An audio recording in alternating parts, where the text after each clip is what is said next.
بسم الله الرحمن الرحيم. يا أيها الذين آمنوا لا تقولوا راعنا وقولوا انظرنا واسمعوا وللكافرين عذاب أليم.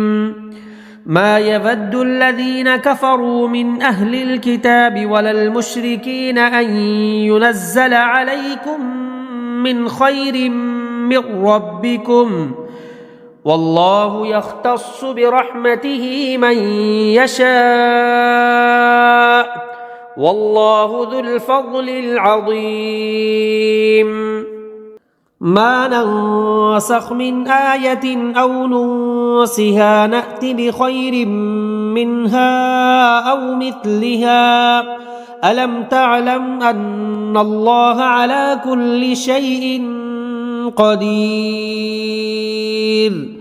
ألم تعلم أن الله له ملك السماوات والأرض وما لكم من دون الله من ولي ولا نصير؟ أم تريدون أن تسألوا رسولكم كما سئل موسى من قبل ومن يتبدل الكفر بالإيمان فقد ضل سواء السبيل.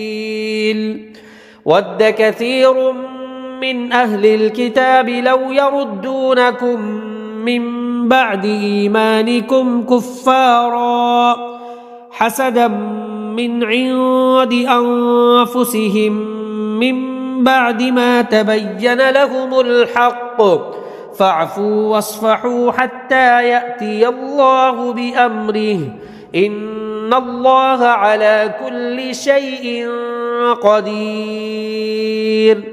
وأقيموا الصلاة وآتوا الزكاة وما تقدموا لأنفسكم من خير تجدوه عند الله إن الله بما تعملون بصير.